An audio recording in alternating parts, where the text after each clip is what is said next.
পুরো ছাই। এখন রেডকে আমি কি বলবো?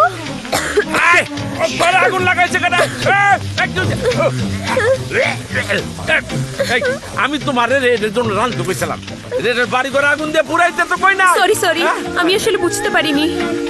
আরে ওহন কি হইব? রেড কি খাইবো? রেড তো খাইতে আইতাছে। Just give me 30 minutes please. আমি সব করে দিচ্ছি। আমি সামাল দিতেছি। তাড়াতাড়ি। Thank you. মরছি রে। আয় হায়, আমার সব কষ্ট পানিতে গেল। ইস,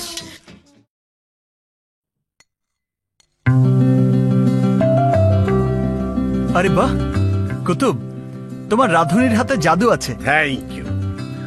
এই রাধুনি থাকতে এতদিন কি সব অখাদ্য কুখাদ্য খেয়েছি। আরে এখনো তো মাংসটা ধরেনি নাই, খাইলে বুঝবেন যে কি টেস্ট।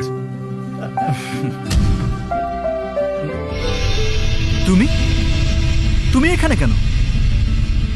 কে বলেছে তোমাকে আমার জন্য খাবার রান্না করতে? ভালোবাসার মানুষের জন্য রান্না করতে কাউকে বলে দিতে হয় না। ভালোবাসার মানুষ? কে তোমার ভালোবাসার মানুষ? আপনি আমার ভালোবাসার মানুষ। Are you crazy? তুমি জানো তুমি কি বলছো? হ্যাঁ জানি। আমি কি আপনাকে ভালোবাসতে পারি না? না, পারো না। কারণ এই হৃদয়ে একটা নাম অনেক আগেই খোদাই করে লেখা হয়ে গেছে, আর সেই নামটা বন্যা। বন্যা? হ্যাঁ, আমার ভালোবাসা বন্যা। যতই সে হারিয়ে যাক, বন্যা ছাড়া দ্বিতীয় কোনো মেয়েকে কোনোদিনই ভালোবাসা আমার পক্ষে সম্ভব হবে না। তাই সে চেষ্টা করে নিজের ক্ষতি করো না।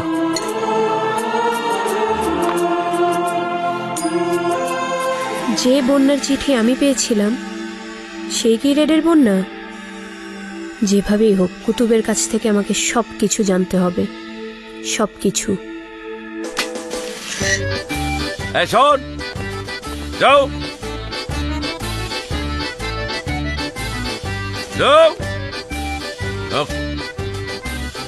শোন, সকালবেলা ঠিকভাবে চলে আসবি। চিপস, চানাচুর, রুটি, চিকেন, আঙ্গুর, হুইস্কি। আরে হোয়াট ইজ দিস? আরে ভাইয়া আসেন। আমারে? হ্যাঁ। আরে কি ব্যাপার? চিকেন, রুটি, চানাচুর, মাগো, হ্যাঁ, বিদেশি বোতল মদের এইসব খাওয়ানোর অভ্যাস আছে? না। তাইলে কি বন্ধু বান্ধব আইব? এই শহরে আমার কোনো বন্ধু বান্ধব নেই, সবকিছু তোমার জন্য ভাইয়া। আরে বোন রে বোন, তুমি আমার আপন বোনের আপন, তুমি আমার এত ভালোবাসো।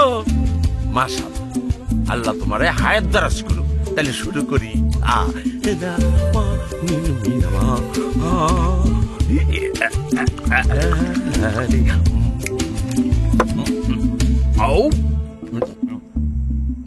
ভাইয়া আমাকে বলো তো রেডকে কি, তার পরিচয়? এগুলো এখন কথা না কইল হয় না? তাহলে এগুলো এখন না খেলেও চলবে। আরে কি কয়, আমি তো তোমার লাগে ঠাট্টা করছি। তাহলে বলো রেডকে কি, ওর সত্যিকারের পরিচয়? ও কি গুন্ডা না মাস্তান? না না, ওই গুন্ডাও না মাস্তানও না। মাস্তান বাব্বা রেড যেদিন এই শহরে আইল, সেই দিনের কথা আমার এখনো মনে আছে। আমার মাফ করে দে। কান্নাকাটি করে নো প্রফিট। এই শান্তর টাকা ফরফিট করে তোর মতো কুতুব যদি ঢাকা শহরে ফটফটে করে ঘুরতে পারে, তাতে আমার প্রেস্টিজ গনকেস হয়ে যায়। তাই আজ তোর ভেতরের আত্মাটাকে আমি মুক্ত করে দেব, আর সবাই তাকিয়ে তাকিয়ে দেখবে। শান্ত ভাই, আমার সাইডে দেন। বিশ্বাস করেন, আপনার মালে ভেজাল আসলো বলে আমার কোনো প্রফিট হয় না, উল্টা লস হয়েছে। যারা শান্তর লস করে, শান্ত তাদেরকে এই শহরে লস্ট করে দেয়। তাদের আত্মা শরীর খুঁজে পায় না।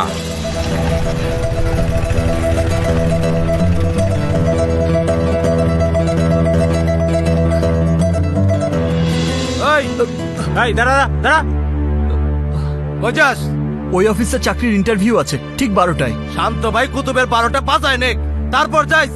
ভাই একটু যেতে দিন, আমার চাকরির ইন্টারভিউটা অত্যন্ত জরুরি। যাবি?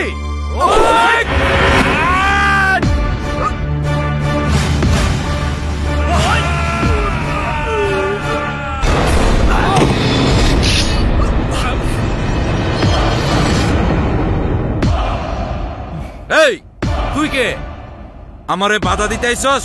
জানিস না মাই শুট খাপ থেকে বের হইলে ব্লাডের স্বাদ না নিয়ে খাপে ঢুকে না।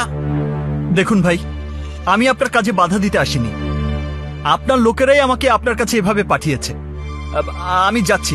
দাঁড়া,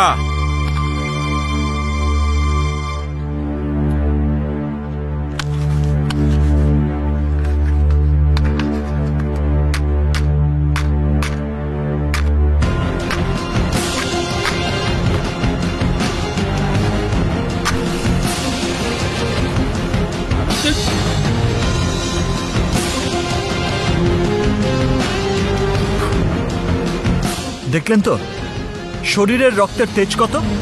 আমাকে খাটাবেন না। কি? আর মাত্র কয়েক মিনিট পর আমার চাকরির ইন্টারভিউ, আমাকে ওই অফিসে যেতেই হবে। প্লিজ ভাই আমাকে যেতে দিন। চাকরি করবি, ইন্টারভিউ দিবি, তার মানে তো তুই এই শহরেই থাকবি। আর এই শহরেই যখন থাকবি তাহলে আমার বাহাদুরি দেখে যা। সাহস দেখলেন, রক্তের তেজ দেখলেন, আর কিছু দেখতে না চাইলে আমার রাস্তা ছাড়ুন, সরুন।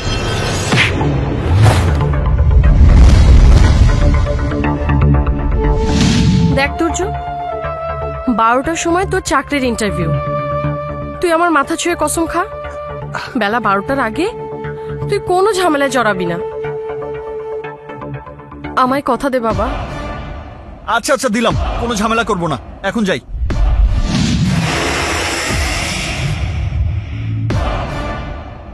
কি তোর এত বড় সাহস, তুই আমার গায়ে হাত দিতে চাস? এই বানাও রে।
আল্লাহ তুমি সাক্ষী, আমি আমার মায়ের কথা রেখেছি।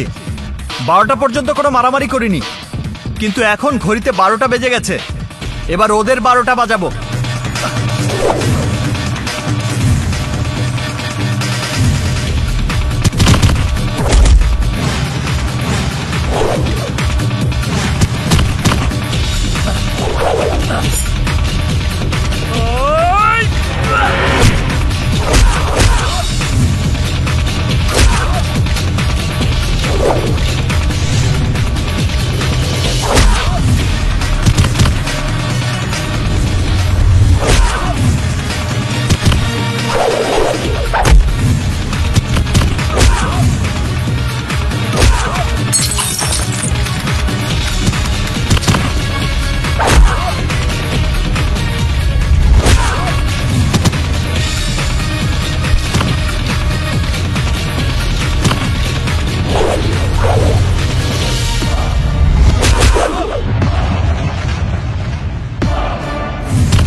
ওরে বাবারে, লেট হয়ে গেল। কোথায় যাচ্ছেন? আজ আমার ইন্টারভিউ আছে। ইন্টারভিউ একটু আগে শেষ হয়ে গেছে, আপনি আসতে পারেন। প্লিজ আমাকে যেতে দিন। এই দাঁড়ান, ছাড়ুন তো ভাই। দাঁড়ান। স্যার, স্যার, আপনি? আজ আমার ইন্টারভিউ ছিল স্যার। সরি, আপনি অনেক লেট করে ফেলেছেন।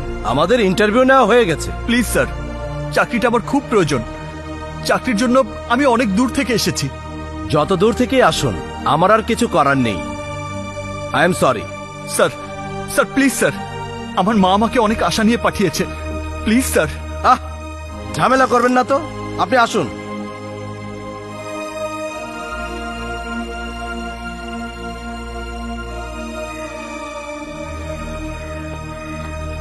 মনটা খারাপ, চাকরিটা হয় নাই।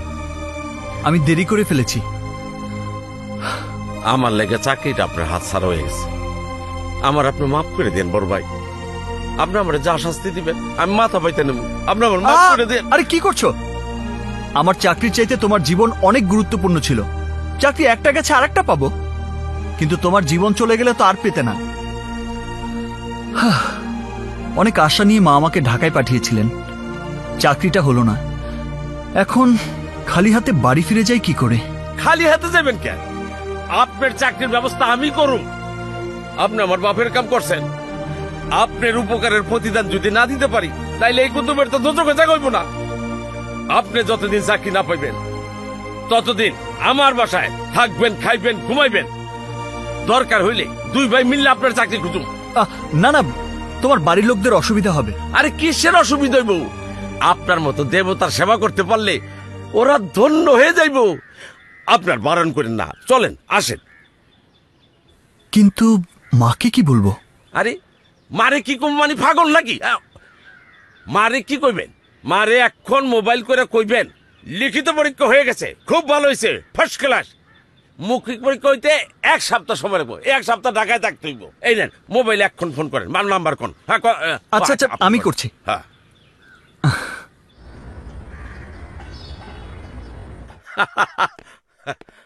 কই গো ও আমার ময়না পাখিরা, আরে আমার টুনটুনি পাখিরা, আরে আমার বুলবুলি পাখিরা, আসো আসো আসো।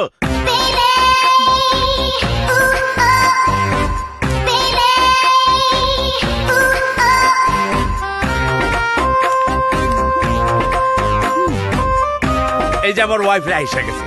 এইটা হইলো আমার 1 নম্বর ওয়াইফ, নাম হইলো লায়লা, রূপে গুণে ভরপুর। আর এইটা হইলো আমার 2 নম্বর বউ, শায়লা,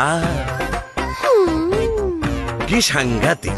আর এইটা হইলো আমার ভাই রে, এইটা হইলো আমার ভাই রে। এটা হলো আমার 3 নম্বর বউ,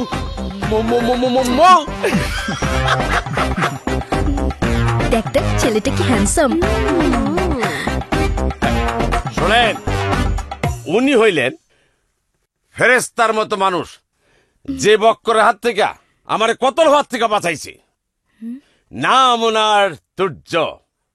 আজ থেকে চাকরি না হওয়া পর্যন্ত আমার বাড়িতে সূর্যের মতো জ্বলবো, অর্থাৎ আমার বাড়িতেই থাকবো। তোমরা 3 জনে মিলে ওনার একটু সেবা যত্ন করবা।